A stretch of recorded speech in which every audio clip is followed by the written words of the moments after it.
Good evening and welcome to our program this evening. I'm Gavin Cleesby, the Director of Programs, Exhibitions, and Community Partnerships for the Massachusetts Historical Society. For anyone who may be joining MHS for the first time, we are the first historical society in America, dating back to 1791. We hold a remarkable collection of manuscripts that totals close to 14 million pages and includes everything from diaries from the first settlers to arrive at the Massachusetts Bay Colony to reflections on the COVID pandemic made by an inmate in a Massachusetts penitentiary. We make our research material available to the public for free and host a wide variety of programs and seminars exploring all aspects of American history. We are honored to be partnering with the Northeastern University School of Law's Criminal Justice Task Force for a second year, extending our series on confronting racial injustice. I want to particularly acknowledge the work of Professor Margaret who has been the central planner for this program. We also appreciate all of our partner institutions who have helped us reach such a broad audience. So now, without any further ado, I'm happy to turn it over to Professor Wu, who will introduce the rest of the panel. Thank you so much, Gavin. It's my pleasure to introduce this panel as well as the series. And the series really takes a look at the Asian American experience in Massachusetts. Asian Americans really are the fastest growing immigrant groups in the country today. And this series takes a look from the growth of Asian Americans from a marginalized community today to today's rising Asian American voices. So to many of us, Chinatown is a place for great food and ethnic gift shops, right? But if you look deeper, you will find that it has also been home to new immigrants who rely vitally on the neighborhood to provide services and a sense of community. And if you look even closer, you'll find that Chinatown is shrinking. And certainly the recent pandemic and the rise in anti-Asian violence didn't help. Now, built on a landfill originally for railroads and row houses, Chinatown was once an undervalued piece of property. But today it is highly sought after for development as a potential for public and private projects. And most recently, you can now see, if you visit the site, ring with developments of large-scale luxury high-rise condos. Dorothy Hayden once wrote in her book, The Power of Place, that one of the consistent ways to limit the economic and political rights of groups has been to constrain social reproduction by limiting groups' access to space. And Parcel C is one such struggle against the effort to limit Chinatown's access to space. And it is a story of the power of the people to reclaim and reshape the land in a way that they see fits. And we have four wonderful speakers today: Lydia Lowe, Michael Liu, David Moy, Carolyn Chao. Each will give a different perspective on this Parcel C struggle. So let me just give you a brief intro to each of the speakers. We will start with Olivia Lowe, who is the executive director of the Chinatown Community Land Trust. And she has spent 35 years organizing for civil rights, worker rights, and community empowerment in Boston Chinatown, including the Parcel C struggle. Michael Liu is a native Bostonian, and he is also a founding member of numerous community social justice groups in the city. And he recently authored the first book-length history of Boston's Chinatown called Forever Struggle. So he'll be able to place the struggle a little bit into Boston's history. Then we follow it up with David Moy, who is the deputy director for the Hyams Foundation. And prior to Hyams, David served 15 years as the executive director of the Boston Chinatown Neighborhood Center. And David is a first-generation immigrant who has lived and grew up in Boston's Chinatown since 1963, and he'll be able to give some personal accounts of what it was like in Chinatown throughout these years. And finally, we end with a young voice, Carolyn Chao, who is a queer mixed-race Chinese-American organizer. Carolyn is currently the executive director of the Asian American Resource Workshop, where she supports leadership development on organizing around issues of racial, economic, and social justice, not only in Chinatown, but in the greater Boston area. So why don't we start with Olivia Lowe, who could fill us in on this history.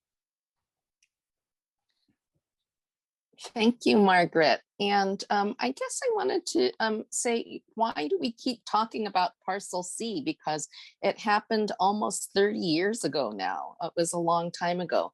But I think it's because it was such an important landmark struggle. In a lot of ways, it was an iconic struggle for the right of a community to have more control of development and its future.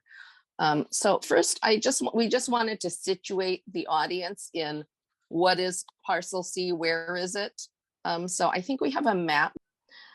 So that was a piece of public land in the center of residential Chinatown. And we usually refer to the part, people think of Chinatown usually as Beach Street. That's where the Chinatown Gate is. That's where most of the restaurants are.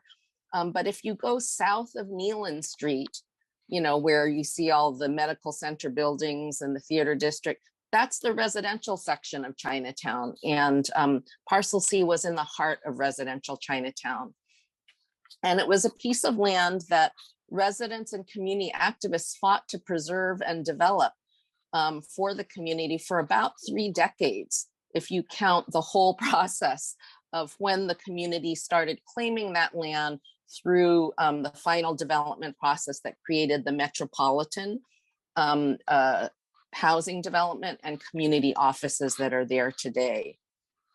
Just, you know, for reference, if you can see there are a number of other markings, Parcel 12, Parcel R1, Parcel 25, and these are other public parcels that remain in Chinatown, some owned by the city, some owned by the Massachusetts Department of Transportation, where there's continuing organizing and struggle around the future of that land. Mm-hmm. So as I said, you know, this became kind of an iconic struggle. And in many ways, it was fueled by years of anger about all of the different development impacts that over and over hit Chinatown and were really at the community's expense. Urban renewal land, Parcel C was urban renewal land where homes were raised as one of the first urban renewal projects in the nation. In 1978, the community had organized to claim and save an old row house on Parcel C, 34 Oak Street, which became a center for social services and a daycare that David can talk about more. And that's the building that you saw, you know, when you entered this Zoom room.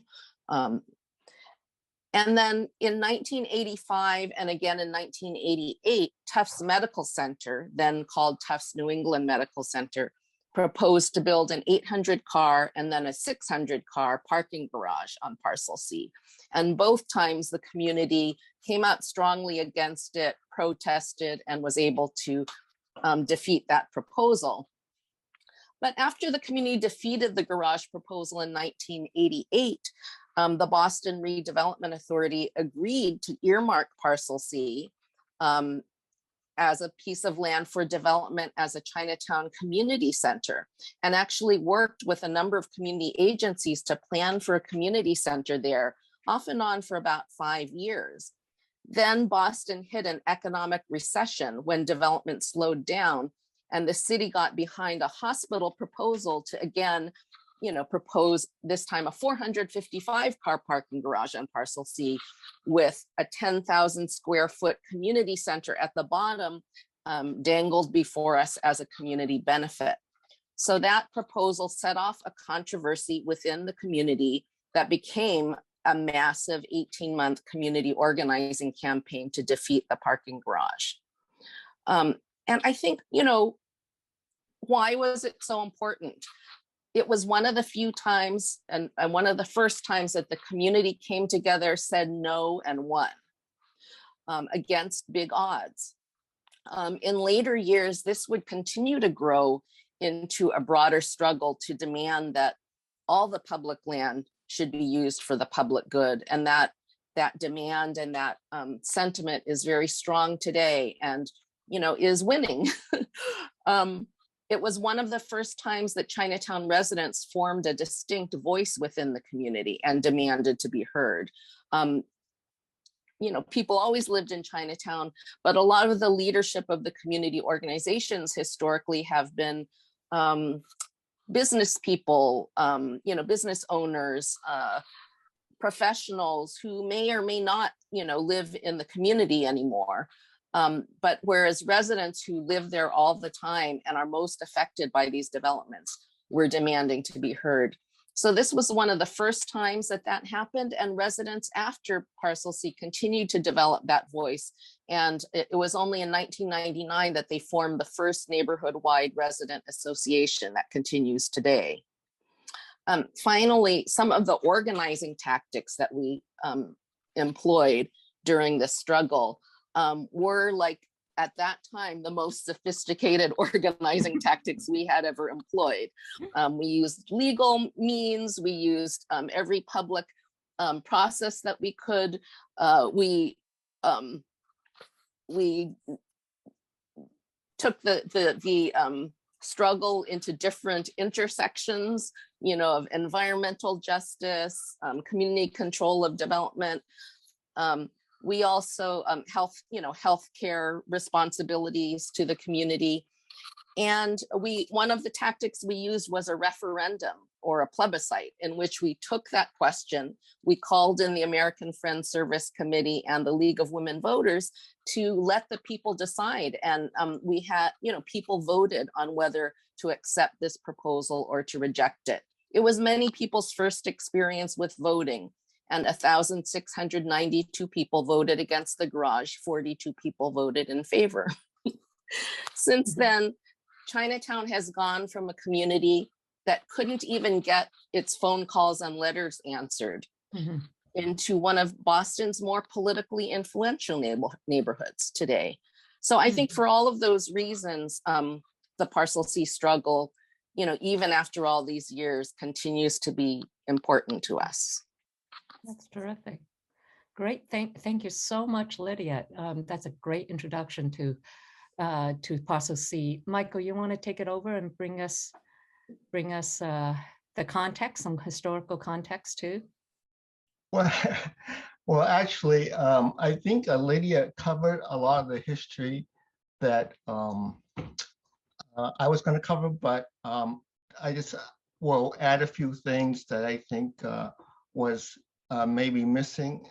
It was not simply that the Boston Redevelopment Authority and the city destroyed all the housing initially as part of the urban renewal plan, and the plan that was established was essentially to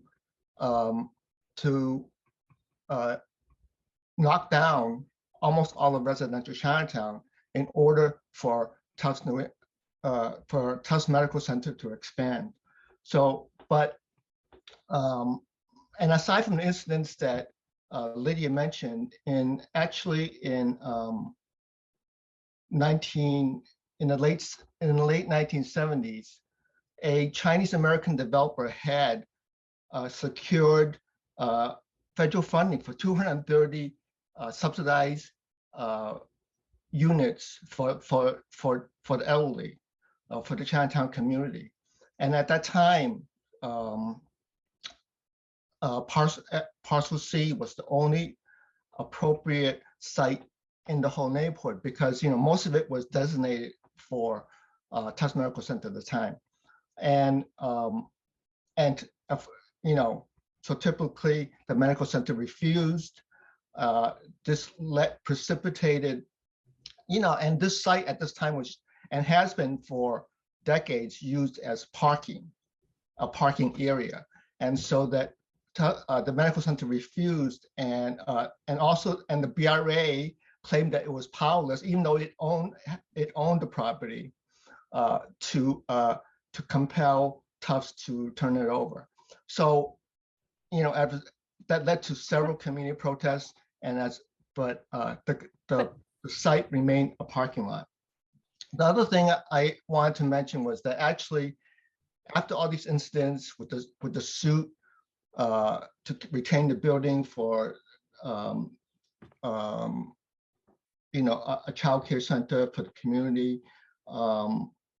The failed attempts to build a parking lot. And actually there was another attempt to actually move another community hospital from Dorchester to that site, which was also rejected. And that was in the context of in the 80s when a more populist mayoral administration took power. And actually, Stephen Coyle, who was the BRA director at the time, he initially had a typical attitude of the other redevelopment directors in that he just thought the Chinatown should just let development happen and eventually it will get some benefits. But after he took a tour of the community and saw the conditions, these are particular story about him seeing a child riding his tricycle among parked cars in the parking garage. And he learned about the population density and the housing needs, that he changed his attitude, and that led the BRA to be more supportive of housing. But in 1990, they arranged a property swap in which the medical center would be allowed to proceed further into the residential community down Washington Street, while the property Parcel C would be designated for Chinatown community organizations. Michael, could I just ask, interject? Parcel C is not the first time that the Chinatown community faced encroachment. Wasn't it? My understanding of it is that historically it was, Chinatown faced encroachment when the Mass Pike was being expanded, and then I-93. So it's been like, it says, historically a marginalized community who constantly face encroachment. Oh, right, absolutely. Since urban renewal and the federal highway program, Chinatown has been under constant pressure. But it's just that after the highways were built, the primary expansion into the community came from Tufts Medical Center. So it wasn't the first, but it was probably during that period, until the I think Parcel C, it was the major one. So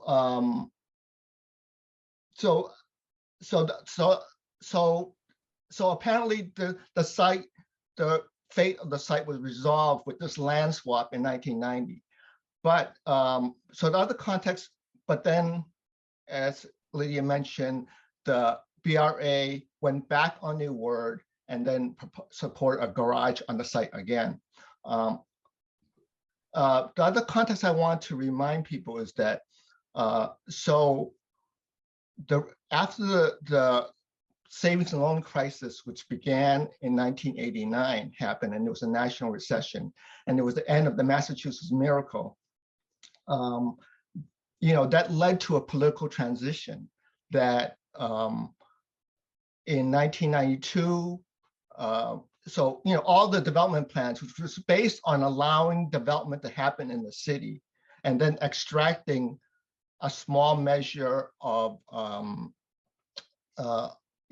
support for affordable housing and job training. So all those plans went out the window because there wasn't any development. So that led to political transition when Stephen Coyle left in 1992. He went to Washington, D.C. to work for the AFL-CIO Housing Trust. And then the following year,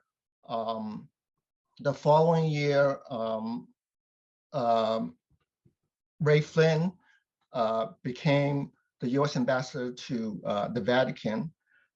And so they were replaced by Paul Barrett and Tom Menino. And so this was 1993, but there was and Tom Menino was the interim mayor. And so the November of that year was then set for the election. So by this time, Parcel C had reached a very intense level. It had it dominated all the development issues in the city at the time. This is for 18 months during 1993 through the first half of 1994. So there were other development issues where the BRA was aggressively pushing developments. There was a Home Depot in West Roxbury. There was an expansion of a football stadium in Brighton. There was an asphalt plant that was planned in Roxbury. And so, but Parcel C was the dominant issue and the center on which all the attention focused. So, therefore, Tom Menino came into won the election and came into the mayoral seat when the main issue, the first issue of development that he and his new and the new BRA director had to face was Parcel C, and how it treated, the issues about community input, about transparency, about large development would actually have a big influence on how they would look at other developments in the city and also future developments in the city. So that's why this issue was so important and meaningful for both the community and the city, because, as I mentioned, Parcel C kind of encapsulated the tortured relationship between the city and the community, where, the city had demolished and failed to support housing for the poor residents there. And it had offered in a small window of conciliation to do some good for the community, and then retracted it a short while later. So that's why, that's just the context I wanted to share with others. That's terrific. It really does recognizes the significance of Parcel C, both for the community and really setting a trajectory of how community groups interact with city government in Boston writ large. Why don't we turn over now to David, who grew up and can kind of tell us from a personal voice perspective what it's like to have to live through some of these struggles. Sure. First of all, I want to thank Margaret and the Mass Historical Society for inviting us. I feel like I'm in a mini reunion of my former close colleagues and friends in Chinatown. So it's always great to see those faces, because we don't see each other anywhere as much as we should these days. And I also want to put a plug in for Michael. Michael's book, Forever Struggle, was a long time in coming. I mean, he's been working on it for 20 years. And that book really resonated with me, not only because I lived through it, but I also think I would encourage people to read it, because there's so much information in it around how the communities of color in the city of Boston have struggled. Although the book focuses in on Chinatown, it's really a prism to look at what was happening across the city with communities of color in general. So it's a wonderful book, and it's not just about Chinatown, but about issues that confront our communities even now. So I just want to put that plug in.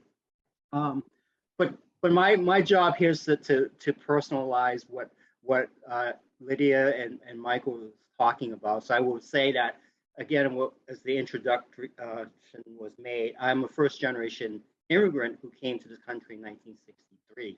We were among some of the initial families that came to the U.S. after the relaxation of the U.S. Exclusion laws against the Chinese, right? So I had a classic sort of Chinese immigrant story. I came to New York, stayed briefly in a basement apartment of my relative who ran a laundry upstairs. And I was there for like 2 or 3 months and moved immediately to Boston's Chinatown, where I relocated to an apartment on the corner of Hudson and Harvard Street. And it's still there, that was rented by my aunt. So I was living in that apartment. And when I look out the window on the Hudson Street side, what I was looking at was piles and piles of dirt and concrete, vast acres of mounds of dirt. And I much later learned that had been a part of Chinatown that had just been torn down to make way for the expressway and the Mass Turnpike. Mm-hmm. And that was my first experience of Boston's Chinatown. Mm-hmm. So I think that experience is really indicative of what the community has struggled through. We are coming out of, again, and still facing incredible discrimination against Asian Americans, Chinese Americans back then. I think the whole of Massachusetts population at that point was something like a little over 5,000, of which 4,000 plus was living in Chinatown and neighboring South End. So that was the whole of the Massachusetts Asian population. And we stuck there because that was our social, cultural, and economic home. That's where we needed to live because of the experience and the adversity we face outside of our enclave. So it's a very classic story. So I grew up in that community. Eventually, we moved out to a bigger space across the Mass Turnpike in South End, where a lot of the other Chinese moved to when we got kicked out of Chinatown. And so I grew up, my early age, school age was in the South End. And then eventually I moved to JP. And again, this parallels the stories that Michael talks about development, displacement of communities of color. So I very much lived that. Went to JP because South End was being displaced and gentrified at that point in the 70s. But Chinatown had always remained a cultural and economic home for me. JP was where I put my head on the pillow, but Chinatown is where I go to live and be alive and working and learning and so forth and so on. And so that is where I experienced my initial years in Chinatown, in this country. And I remember distinctly that I actually went to the Oak Street building, which at that point was taken over by a group called the Quincy School Community Council, which later became the Boston Chinatown Neighborhood Center, of which I became a director of. But at that point in 1969, that was actually the first small victory for the Chinatown community, because they were tearing down the old Quincy School, and the community residents decided to get together, particularly among the few that were more American born at that point, saying, hey, we should have a right in saying what a new school would look like. So they coalesced and created what was called a Quincy School Community Council to advocate for what would go into the new Quincy School that is now located on Marginal Road. But their headquarters was at 69,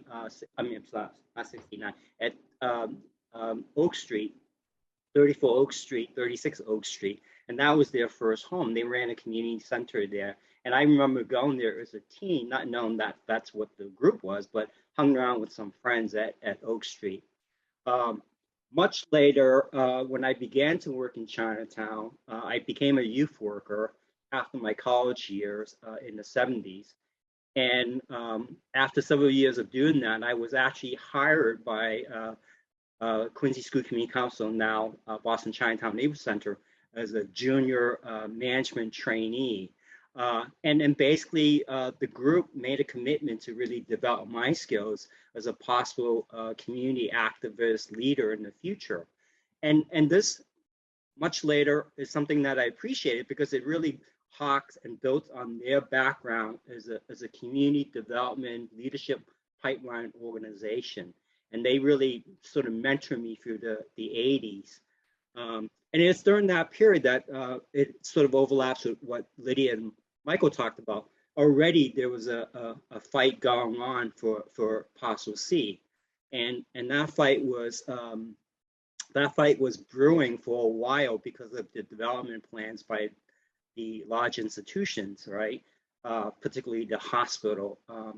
So in a sort of an assumption of that fight and preparing for that fight, we actually started to do activities that highlight the importance of that building to the community. So that was the creation of a planning committee to actually design a mural that would go on the side of that building And that mural was profiled initially in the beginning of this webinar. But if you look closely at that mural depicts the life of the community from early times on, 1800s on, the struggles and the living arrangements and the joys and the everyday lives of people in the community, and how it's held together by working class folks, a seamstress and chefs and cooks and so forth and so on.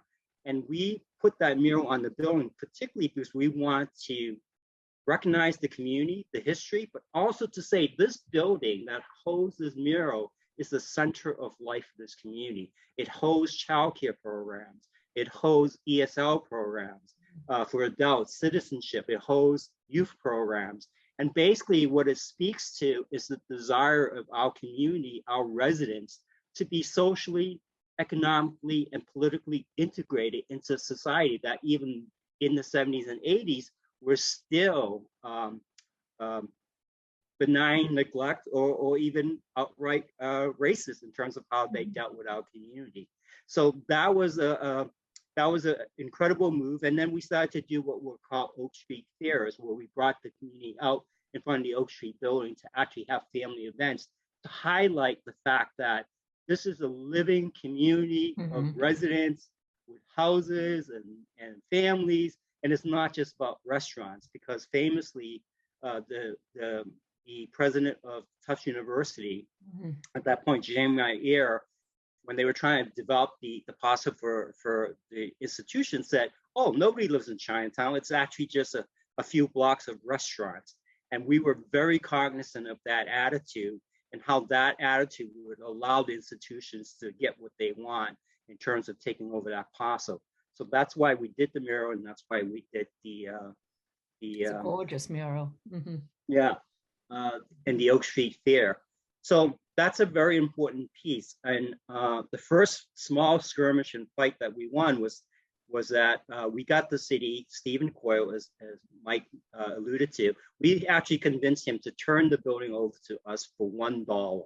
So we actually literally bought that parcel and established ownership over 4 parcels, sub-parcels within Parcel C, which was quite important because that actually allowed us to fight the bigger battle later on as part of the larger Parcel C fight when the city under Mayor Menino tried to rescind that agreement.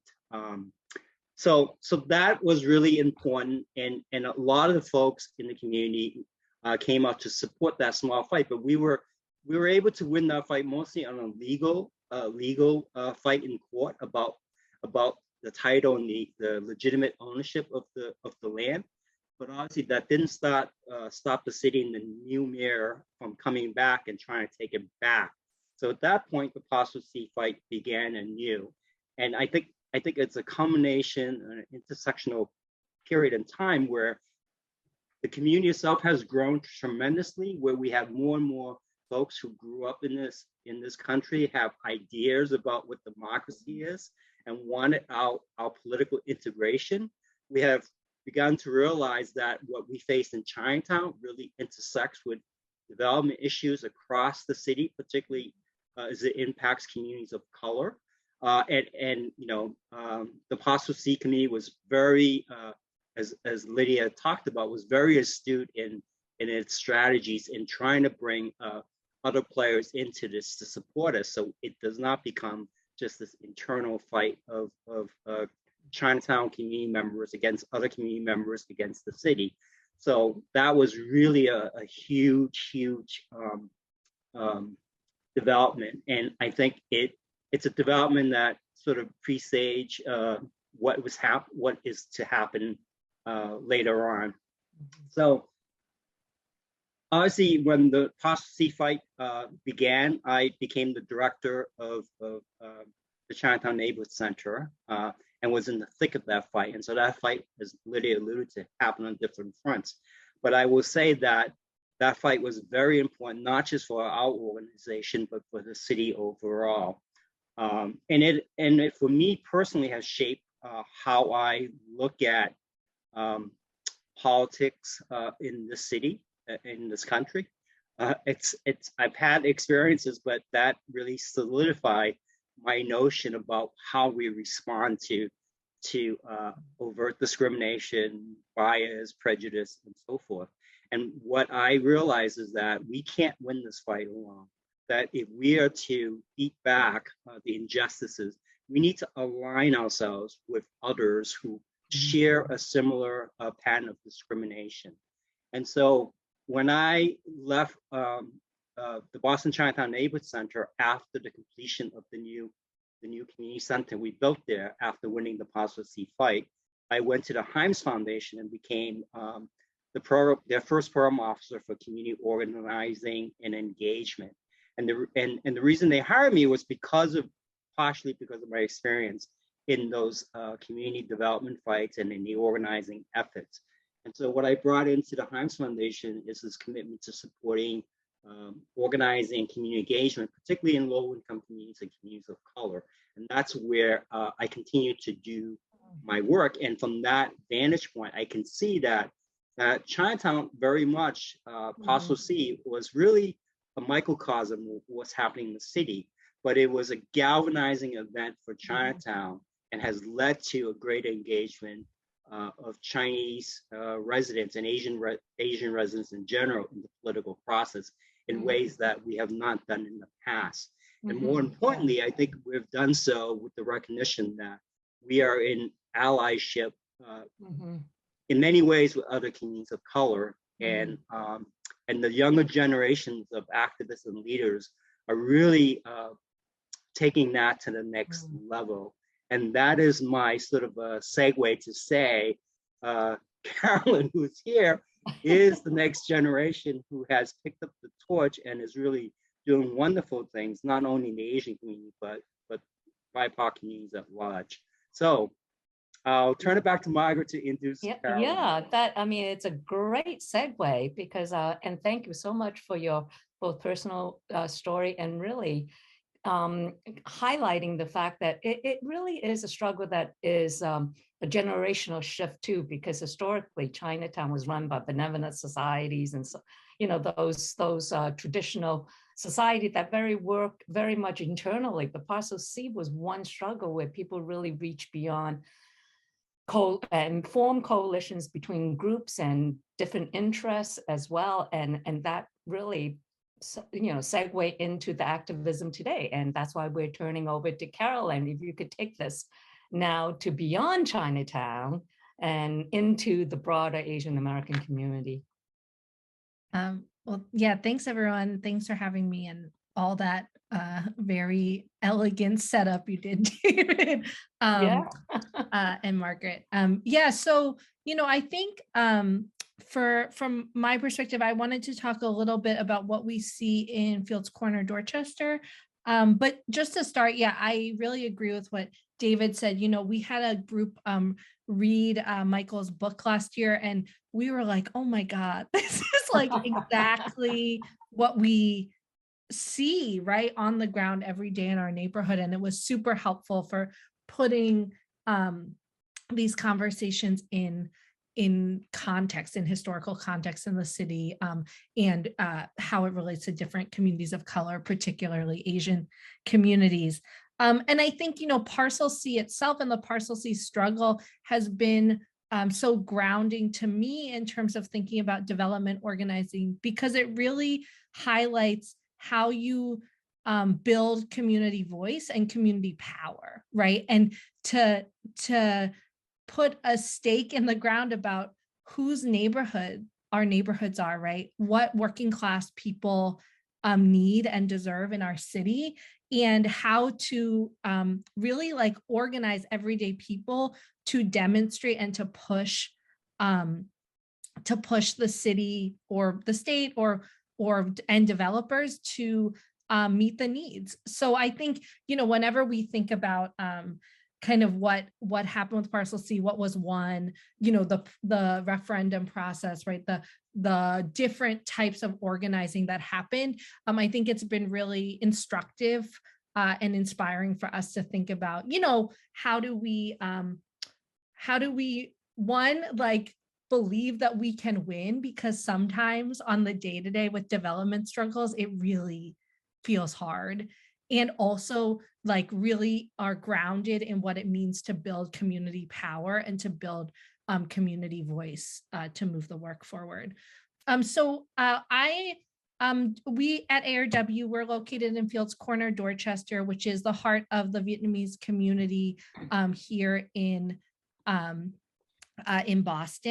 And, we have been part of organizing through multiracial groups of residents and different coalitions to organize around planning and development in the broader Fields Corner and / Dorchester neighborhood, though Dorchester is very large, would be the 5th largest city in Massachusetts if we were our own city over here in our neighborhood.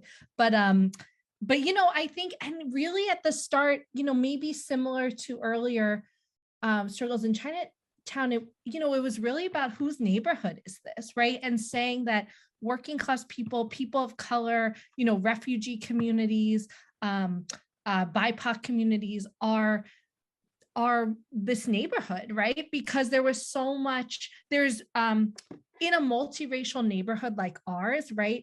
There's a lot of just tension around whose neighborhood is this, and historically, like the white homeowners had really been able to call the shots on what happened in the neighborhood, right?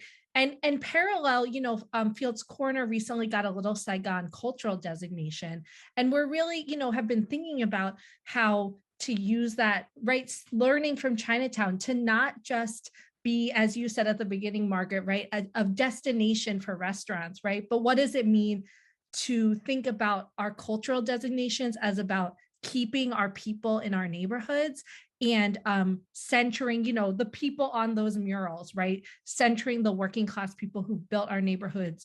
And so, yeah, I think that's another parallel. I think we're in Fields Corner, we're in a different stage, and it is a different conversation, right? Because we are a multiracial neighborhood.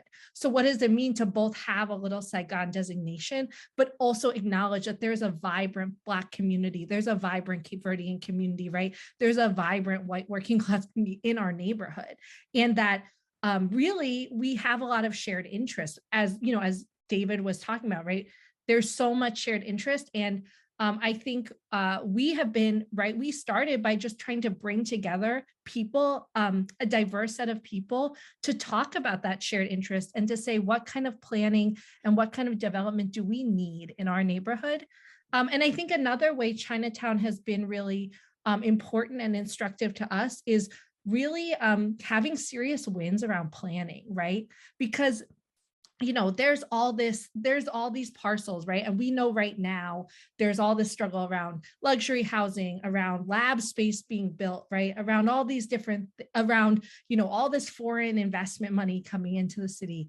But really, right, that planning has to drive development. And I think that has been something Chinatown's been able to, while it's still been a huge struggle, but Chinatown's been able to model how to really keep that at the forefront of our organizing around housing and development in a way that we've been pushing in our own neighborhood. We started organizing around a city planning process and now have been organizing around large luxury developments, both with developers that are of a range of racial backgrounds, right? We have Asian developers, Black developers, white developers, all coming to our neighborhood and building housing that is not affordable to anyone who lives in the neighborhood, right? So we understand it about building a multiracial collective that really centers people most impacted, people at risk of displacement and working class communities. And it doesn't mean it's easy to do the multiracial part, right? And like I said, like even the Little Saigon designation itself, right? It's both a huge win for the Vietnamese community here in our neighborhood. And it's, it can be a tension, right? With other people who call Fields Corner home. And so, I think our work has been about how do we lift up those different cultural, linguistic needs, particularly understanding, just like folks were talking about in terms of Chinatown, that Fields Corner is a core center for Vietnamese speaking immigrants to get services and to have a cultural hub, right? And that's critical. And we know as Asian American organizers how important that is for all of our people.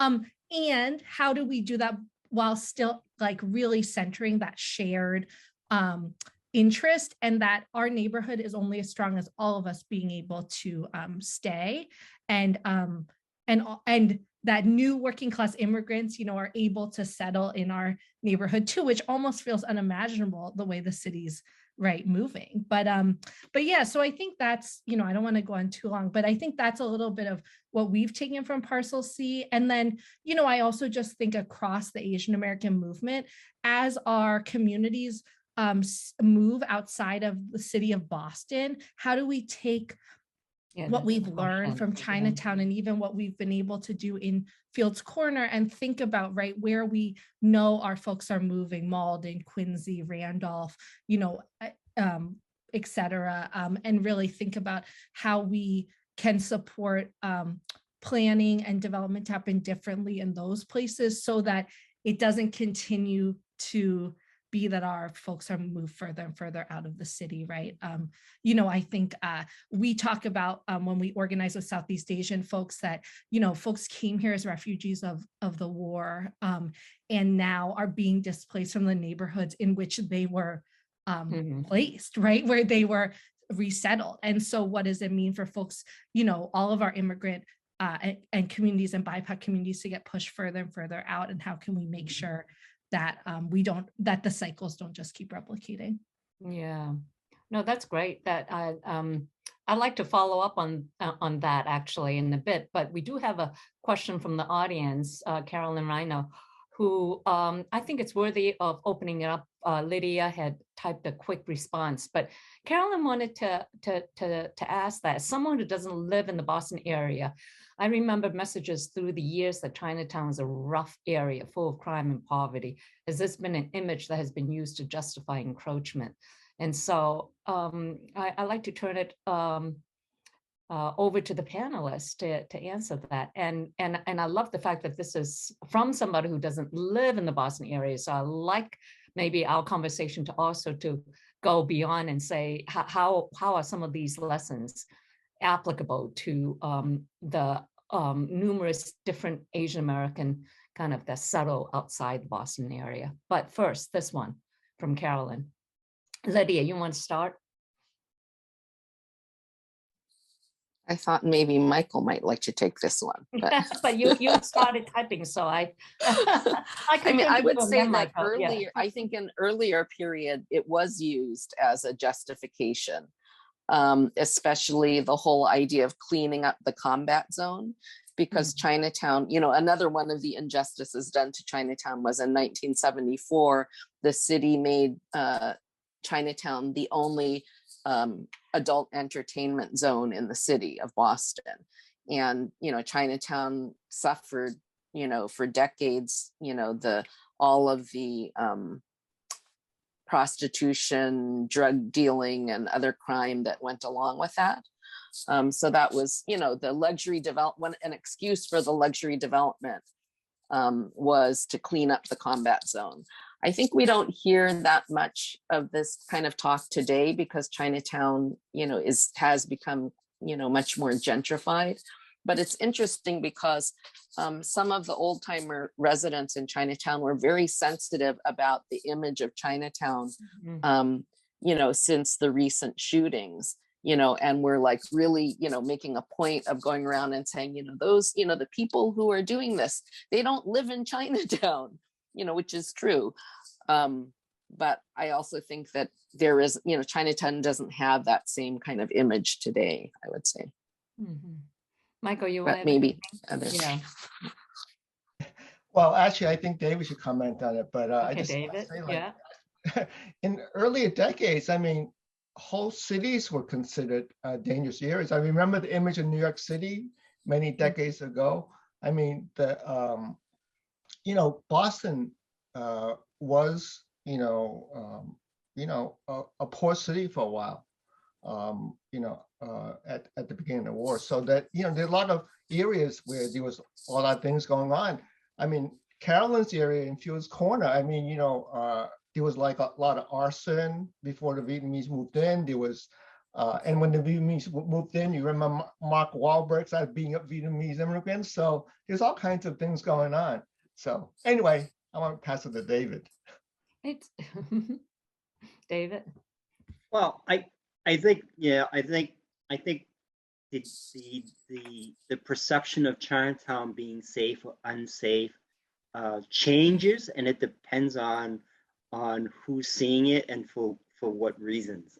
So I've heard it both ways, and so, but first of all, I want to say historically, as someone who grew up there again in the 60s and through the 70s, you know, a lot of the stuff that was happening was spilled over from the combat zone. And as Lydia pointed out, the combat zone was, I will say it, a racist decision by the city policymakers to relocate the adult district from Scully Square to Chinatown. And so every weekend when I was growing up, it was not unusual to see the spillover of drunken, and now we're talking about during the Vietnam War as well, right? This is during the period of Vietnam. You have drunken servicemen coming in Chinatown or combat zone, getting drunk, you know, doing whatever they need to do to release their anger from coming back from a leave in the war in Southeast Asia, spilling over into Chinatown. And quite often, as someone who you know hung out in Chinatown, quite often saw disrespectful actions and violence towards Chinatown residents. And as someone who grew up in that community as a young person, not really grasping what was going on with the global politics and the racism that was going on, what we responded to was, here's this person, big guy, spitting and hitting a grandmother. Yeah.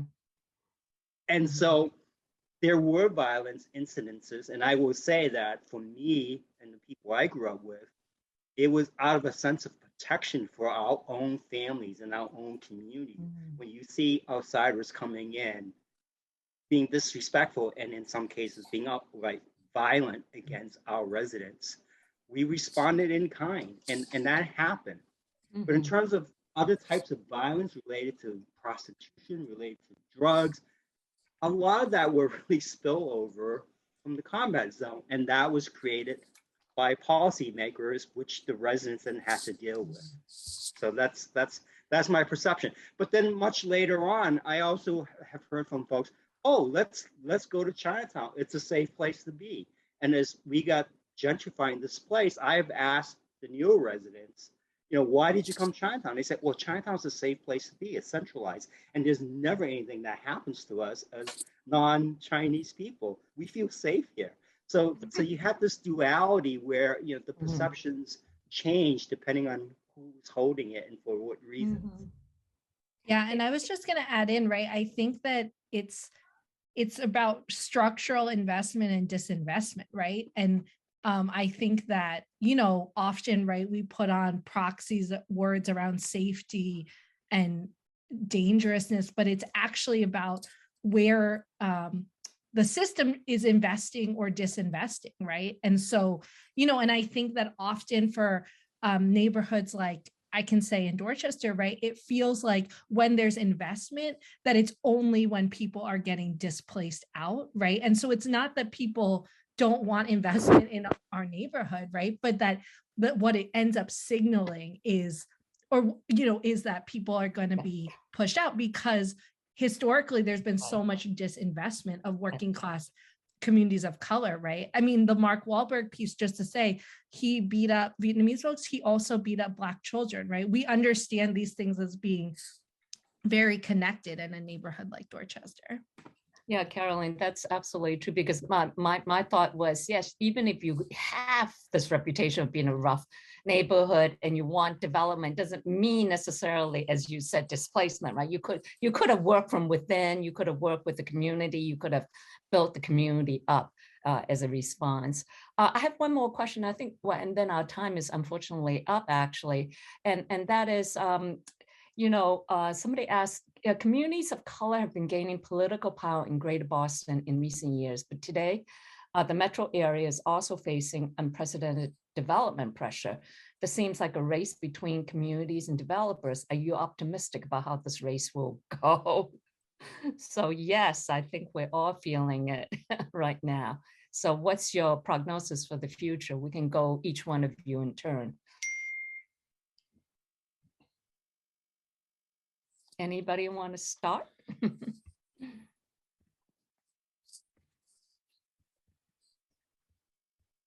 Well, Sure. Go ahead, Lydia. I think that's a really hard question because, of course, one of the dilemmas of the cities is that the main way that cities have revenue is through development.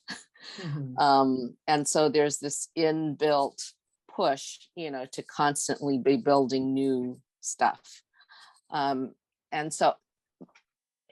at the same time, last night, I just met our new chief of planning and development, and who met with a number of neighborhood activists from some of the neighborhoods in Boston that are facing the most development pressures. And that made me, a little hopeful. Because I think that he was much more talking our language in terms of really wanting to see development follow planning, and seeing, the importance of, transparency and real community involvement in decision making. But I think there's always going to be a tension. And so I'm not sure what that, ultimately what that means, the outlook is going to be, say, in the next 10 to 20 years.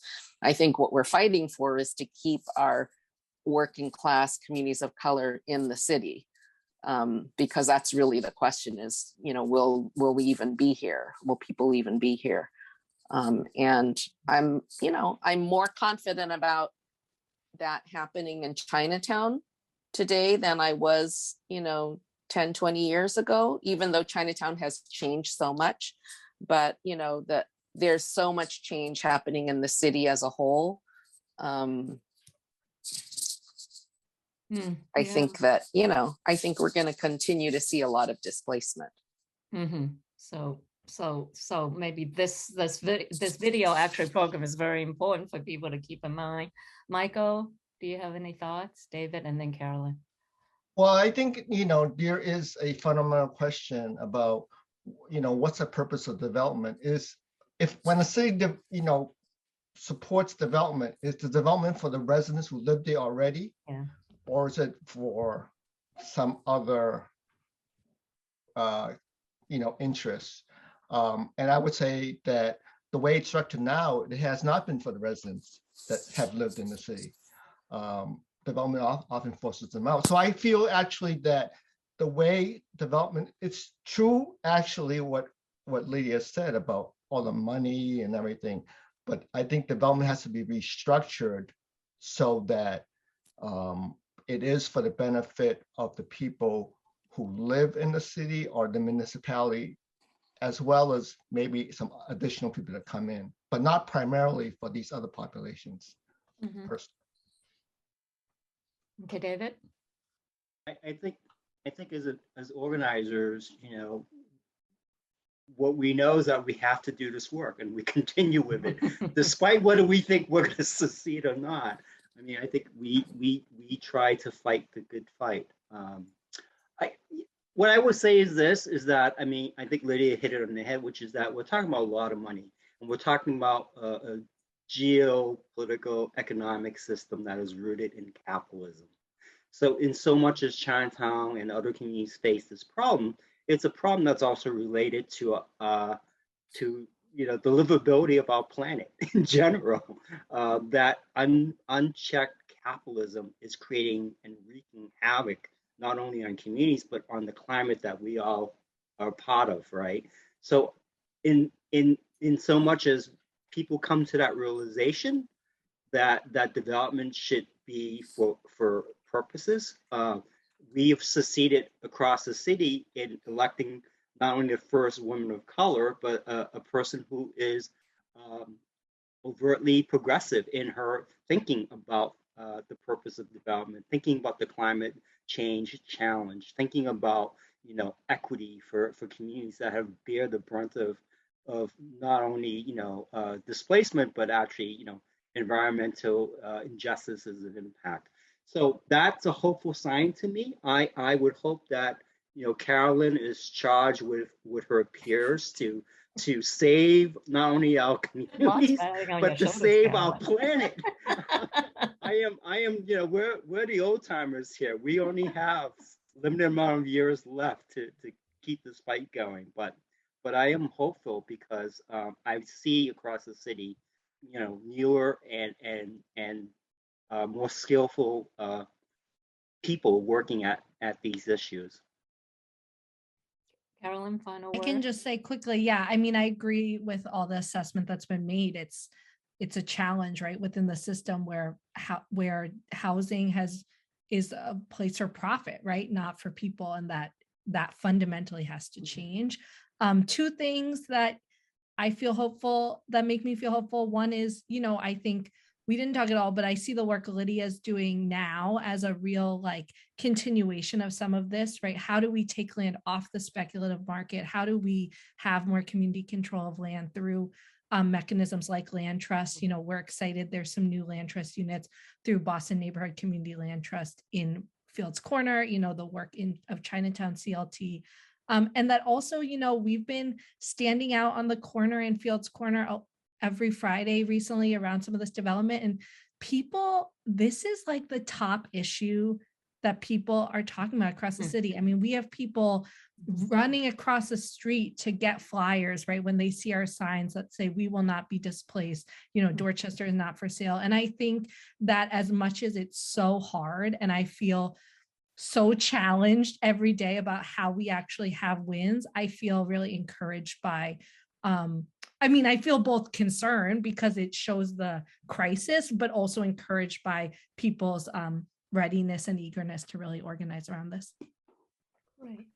Well, thank you. This has been really a terrific panel, and I want to thank all the participants, as well as actually I realize I need to thank the co-sponsors too, who made this all possible.